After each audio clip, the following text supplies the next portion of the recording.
बात अगर हिंदुस्तान की राजनीति की हो और बिहार की बात ना हो तो बेकार है। बिहार के मुख्यमंत्री नीतीश कुमार एक बार फिर सुर्खियों में है, एक बार फिर चर्चाओं में है, क्योंकि अमित शाह द्वारा राज्यसभा में दिए गए अंबेडकर के बयान के बाद पूरे हिंदुस्तान में दलित वर्सेस सवर्ण की राजनीति, संविधान वर्सेस मनुस्मृति की राजनीति की बातें होना इस समय चरम पर है।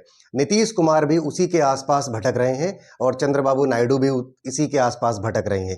लेकिन नीतीश कुमार के लिए एक बड़ा चैलेंज ये है कि साल 2025 के अंत में बिहार में विधानसभा चुनाव है और नीतीश कुमार ने जो हाल अभी महाराष्ट्र के विधानसभा चुनाव में देखा है कि किस तरीके से वहां पर भाजपा ने अपने घटक दल एकनाथ शिंदे को निकाल के बाहर किया है और उनको मुख्यमंत्री पद भी नहीं मिला है। इन सब चीज़ों को देखते हुए नीतीश कुमार इस समय परेशान है और नीतीश कुमार ने फिलहाल अपनी प्रगति यात्रा इंडिपेंडेंट रूप से, अकेले रूप से शुरू कर दिया है, जो यात्रा लगभग अभी 6 जिलों तक चलेगी और 28 से 29 दिसंबर तक ये यात्रा जारी रहेगी। इस यात्रा में शायद वो टटोलने के लिए निकले हैं कि बिहार में उनकी अपनी भूमिका क्या है, क्या बिहार के लोग उनको अभी पसंद कर रहे हैं। नमस्कार, आप देख रहे हैं द रियल टॉक शो और मेरा नाम है सचिन प्रभाकर। आज इस बात पर विश्लेषण करेंगे कि नीतीश कुमार का अभी फिलहाल क्या स्टैंड होने वाला है अमित शाह के अंबेडकर के बयान के बाद। अगर आप पूरे घटनाक्रम को नजर रखें तो इन्वेस्टर समिट 2024 हुई अभी बिहार में, लेकिन वहां पर बीमारी का बहाना बना करके नीतीश कुमार उस इन्वेस्टर समिट में भाग लेने नहीं आए और ये बता दिया कि वो बीमार है। लेकिन ठीक अगले 3 दिन के बाद वो एक पोस्टर जारी करते हैं और वो पोस्टर में नीले रंग से लिखा हुआ है कि जब बात बिहार की होगी तो नाम सिर्फ नीतीश कुमार का होगा। इस बात की शुरुआत कहां से हुई? इस बात की शुरुआत यहां से हुई कि अमित शाह, भारत के गृह मंत्री, जब इंडिया टुडे कॉन्क्लेव में बात कर रहे थे तो उनसे सवाल पूछा गया कि बिहार का अगला मुख्यमंत्री कौन होगा।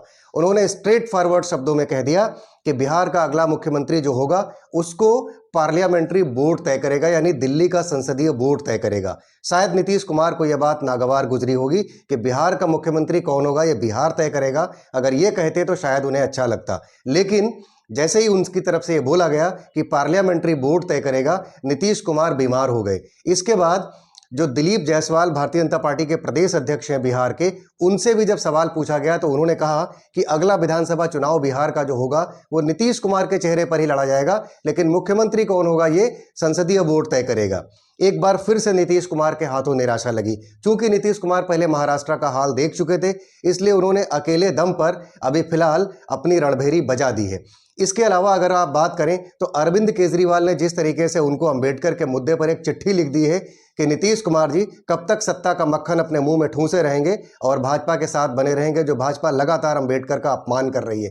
इसके बाद तेजस्वी का ऑफर चाचा के लिए हमेशा खुला रहता है। तेजस्वी यादव लगातार ऑफर कर रहे हैं कि अगर चाचा उनके साथ आते हैं तो वो और चाचा मिल करके एक बार फिर से बिहार का विधानसभा चुनाव लड़ेंगे, क्योंकि आप जी जानते हैं कि भारत की राजनीति में कोई परमानेंट दुश्मन नहीं है और कोई परमानेंट दोस्त भी नहीं है। एकनाथ शिंदे को जिस तरीके से महाराष्ट्र में 2024 के विधानसभा चुनाव में इग्नोर किया है अमित शाह ने, वो बात पूरे हिंदुस्तान की राजनीति के लिए नजीर बनकर रह गई है। फिलहाल एकनाथ शिंदे नाराज होकर के अपने गांव चले गए हैं क्योंकि उनको गृह मंत्री पद का भी पद नहीं दिया गया है। इसके अलावा जो जेडीयू नेता लल्लन सिंह हैं, जेडीयू के अंदर भी एक वार लगी हुई है। जेडीयू नेता लल्लन सिंह इस समय अमित शाह के साथ जुड़े हुए हैं, अमित शाह के टच में बने हुए हैं। ये बात भी नीतीश कुमार के लिए थोड़ा मुश्किल है, क्योंकि नीतीश कुमार को लग रहा है कि फिलहाल अगर अभी करंट सिनेरियो की बात की जाए तो बीजेपी के पास 80 विधानसभा सीटें हैं बिहार के अंदर और जेडीयू के पास 45 सीटें हैं। अगर आने वाले चुनाव में भी कुछ नतीजा इसी तरीके का रहा कि भारतीय जनता पार्टी एक बड़ी पार्टी के रूप में बन करके उभरी और नीतीश कुमार की पार्टी अगर भाजपा से कमजोर पार्टी रही, उसकी सीटें कम रहीं, तो अमित शाह फिर वही दांव खेल सकते हैं जो दांव महाराष्ट्र में खेला है। इसलिए नीतीश कुमार की चिंताएं बढ़ चुकी हैं। अब नीतीश कुमार को मुश्किल ये हो रही है कि जो एनडीए के घटक दलों में शामिल जीतन राम मांझी हैं, नीतीश कुमार स्वयं हैं, चिराग पासवान भी हैं, उपेंद्र कुशवाहा भी हैं, पशुपति पारस भी हैं, या इनमें से कोई नया चेहरा तो नहीं अमित शाह लेकर के आ जाएंगे। इस तरीके की जो समस्याएं लगातार नीतीश कुमार देख रहे हैं, जो नीतीश कुमार हालिया घटनाक्रम देख रहे हैं, उसमें नीतीश कुमार ने फिर अपने दम पर एक बार बिहार में चुनाव लड़ने का फैसला ले सकते हैं, क्योंकि बिहार में इस बार फिर से एक नया चेहरा भी सामने आ रहा है, प्रशांत किशोर, जिनका जन स्वराज यात्रा प्रारंभ हुई थी। जन स्वराज यात्रा के संपन्न होने के बाद उन्होंने अपनी जन स्वराज पार्टी की भी स्थापना कर दी है। वो भी पूरी की पूरी विधानसभा सीटों पर अपने प्रत्याशी उतार रहे हैं, अपनी कैंपेनिंग स्टार्ट कर चुके हैं।